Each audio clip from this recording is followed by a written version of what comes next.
Menghadapi quarter life crisis antara keinginan, standar orang lain, dan arti kebahagiaan. Kalau kamu pernah merasa bingung dengan arah hidup, merasa stuck di tempat yang sama, atau sering membandingkan diri dengan orang lain, tenang, kamu nggak sendirian. Banyak orang di usia 20-an hingga 30-an mengalami hal yang sama. Ini adalah fase yang wajar. Tapi kalau nggak dihadapi dengan cara yang tepat, bisa bikin kita semakin terjebak dalam perasaan nggak puas dan kehilangan arah. Nah, di video ini, kita akan bahas tentang quarter life crisis. Kenapa bisa terjadi dan gimana cara mengatasinya. Ayo kita mulai. Quarter life crisis ini biasanya ditandai dengan perasaan ragu terhadap diri sendiri, takut gagal, merasa tidak pantas, hingga perasaan tidak bahagia meskipun hidup tampak baik-baik saja.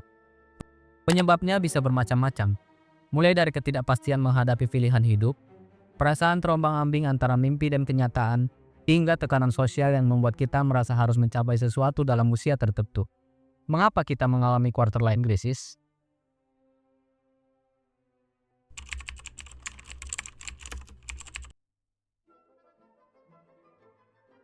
Banyak orang sejak kecil memiliki impian besar, namun saat dewasa mereka justru berada di jalur yang jauh berbeda. Mungkin karena merasa sudah terlambat mengejar mimpi itu, takut dengan resikonya, atau bahkan tidak yakin dengan mimpi tersebut. Akhirnya, mereka mengikuti jalan yang lebih realistis, tetapi justru merasa tidak puas dan terjebak dalam ketidakbahagiaan. Untuk menghindari hal ini, penting bagi kita untuk terus mengasah keterampilan yang bisa membawa kita lebih dekat ke impian. Meskipun jalannya tidak selalu lurus dan mudah. Terkadang, mimpi yang dulu kita anggap segalanya bisa berubah seiring bertambahnya usia dan pengalaman. Itu bukan berarti kita gagal, melainkan bagian dari proses pendewasaan. Yang terpenting adalah memahami apa yang benar-benar membuat kita merasa hidup dan berusaha menciptakan keseimbangan antara realitas dan aspirasi pribadi. Misalnya, seorang teman yang dulunya bercita-cita menjadi ilustrator, kini bekerja sebagai staf keuangan di perusahaan. Setiap hari ia merasa bosan, tetapi tidak berani mengambil langkah karena takut kehilangan penghasilan tetap. Padahal, jika ia mulai meluangkan waktu di akhir pekan untuk menerima proyek ilustrasi kecil-kecilan, itu bisa menjadi jalan tengah untuk tetap mendekati impiannya tanpa harus langsung berhenti dari pekerjaannya.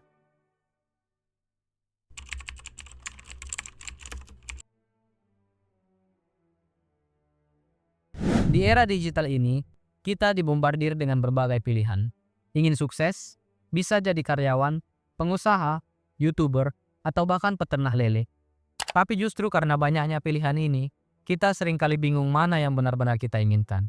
Ditambah lagi, kita sering membandingkan diri dengan orang lain yang tampak lebih sukses di usia muda, yang justru memperburuk perasaan kita.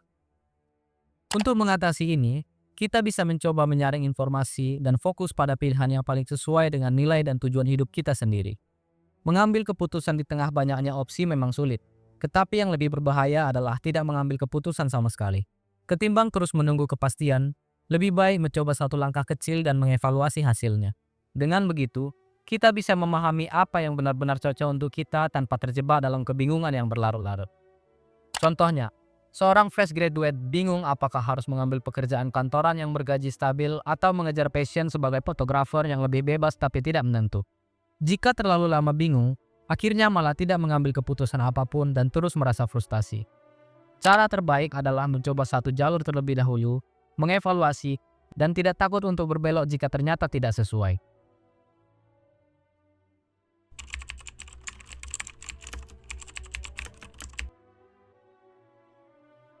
Kita seringkali merasa tidak bahagia hanya karena belum mencapai standar yang ditetapkan oleh lingkungan.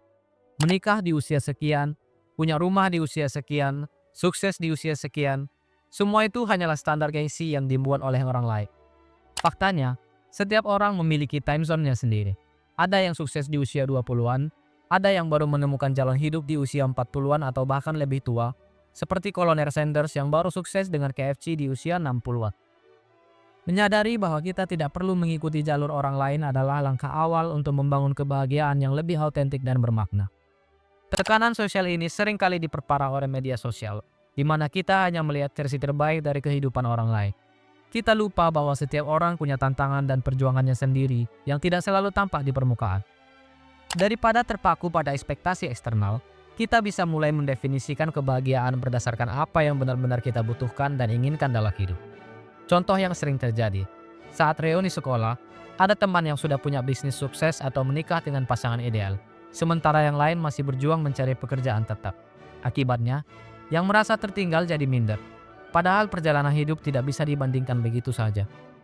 Seperti yang kita lihat, ada orang yang baru sukses di usia 40-an, ada yang menikah di usia 50-an, dan ada yang baru menemukan passion mereka setelah mengalami banyak kegagalan.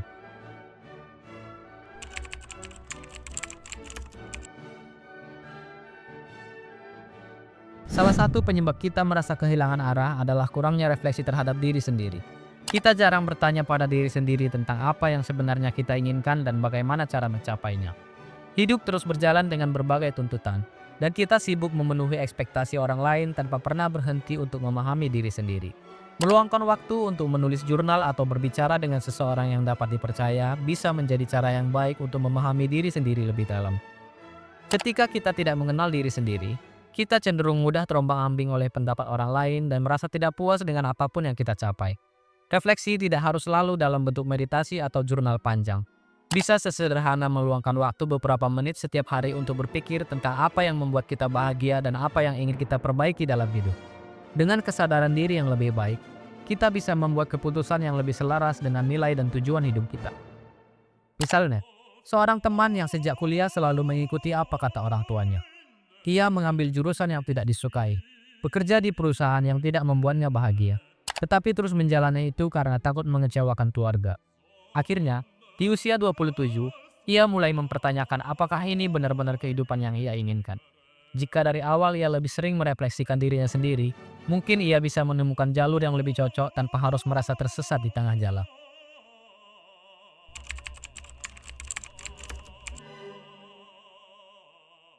Banyak orang telah mencapai puncak kesuksesan finansial justru merasa hampa.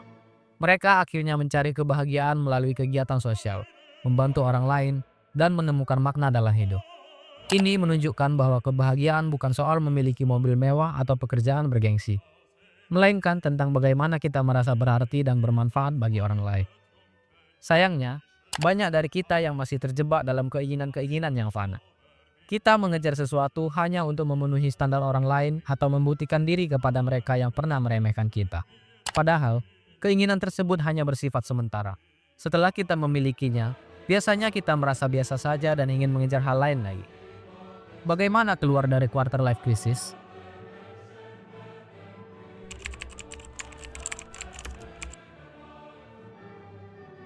Coba tanyakan pada diri sendiri, apa yang benar-benar kamu inginkan dalam hidup ini?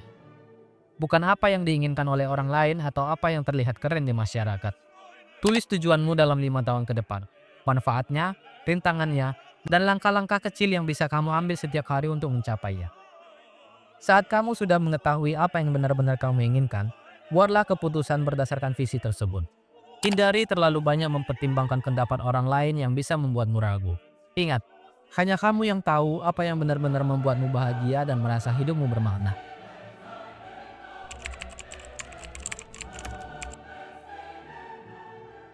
Media sosial membuat kita mudah membandingkan diri dengan pencapaian orang lain. Ingatlah bahwa setiap orang memiliki jalannya masing-masing. Fokuslah pada progres kecil yang kamu buat setiap hari, bukan pada seberapa cepat orang lain mencapainya. Alih-alih membandingkan diri dengan orang lain, bandingkanlah dirimu dengan versi dirimu yang kemarin. Lihat bagaimana kamu berkembang, sekecil apapun itu. Progres pribadi jauh lebih penting daripada sekedar mengejar standar yang ditetapkan oleh orang lain.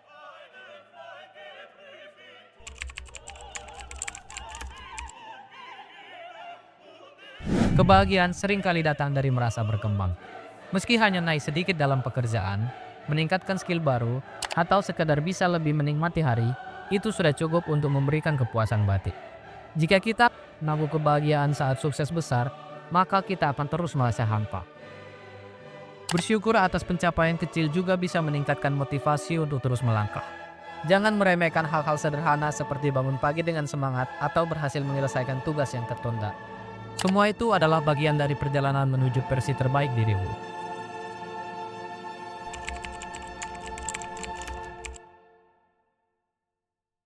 Ubah pola pikir bahwa kebahagiaan datang dari memiliki sesuatu. Mulailah menikmati proses, bukan hanya hasil. Jika kamu tidak bahagia dengan pekerjaanmu sekarang, tanyakan apakah itu karena kamu benar-benar tidak suka atau karena kamu belum melihat makna di dalamnya. Seringkali kita merasa tidak bahagia karena kita terlalu fokus pada ekspektasi yang belum tercapai. Padahal, kebahagiaan sejati lebih banyak ditemukan dalam keseharian, dalam interaksi yang bermakna, dalam tantangan yang membuat kita tumbuh, dan dalam momen-momen kecil yang sering kita abaikan.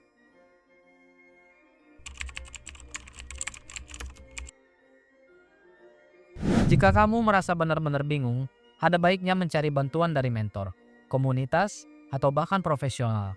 Tes minat bakat juga bisa membantu kamu menemukan karir yang sesuai dengan kepribadian dan potensi kamu. Selain itu, jangan ragu untuk berbicara dengan orang-orang yang sudah lebih dulu melewati fase yang sama. Mendengar pengalaman mereka bisa memberikan perspektif baru dan membuatmu menemukan jalan keluar yang sebelumnya tidak terlihat. Kamu tidak sendirian, dan ada banyak orang yang bisa membantumu menemukan arah.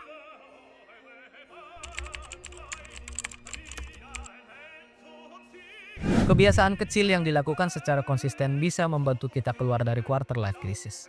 Misalnya, membaca buku pengembangan diri, menemukan jurnal refleksi, atau sekadar berbicara dengan orang-orang yang bisa memberikan perspektif baru. Dengan terus memperbaiki diri, kita akan semakin yakin dengan arah hidup yang kita pilih. Mulailah dengan kebiasaan yang paling sederhana dan mudah dilakukan. Jangan menunggu motivasi datang, karena motivasi seringkali muncul setelah kita mulai bertindak. Konsistensi dalam membangun kebiasaan akan menciptakan perubahan besar dalam jangka panjang. 7. Terima perubahan sebagai bagian dari hidup. Hidup akan terus berubah, dan kita harus belajar untuk menerima ketidakpastian. Tidak ada satu jalur yang pasti untuk semua orang. Yang penting adalah bagaimana kita terus berkembang, belajar dari kesalahan, dan menyesuaikan diri dengan keadaan tanpa kehilangan jati diri. Perubahan bisa terasa menakutkan, tetapi seringkali itulah yang membawa kita ke tempat yang lebih baik. Daripada melawan perubahan, cobalah untuk melihatnya sebagai kesempatan untuk belajar dan tumbuh. Setiap fase dalam hidup memiliki tantangan dan pelajaran tersendiri yang akan membentuk dirimu menjadi pribadi yang lebih kuat. Kesimpulan, quarter life crisis adalah fase yang wajar, tetapi jangan biarkan itu membuatmu terus terjebak dalam ketidakbahagiaan. Fokuslah pada progres, bukan hasil instan. Tentukan kebahagiaanmu sendiri, bukan mengikuti standar orang lain. Yang terpenting, jangan sampai keinginan-keinginan yang fana menjebakmu dalam perlombaan yang tidak berujung. Sebab, pada akhirnya, kebiasaan sejati adalah tentang merasa berarti dalam hidup ini, bukan sekedar memiliki sesuatu. Dengan memahami diri sendiri, menerima perubahan, dan terus berkembang, kamu akan bisa menemukan kebahagiaan yang lebih bermakna.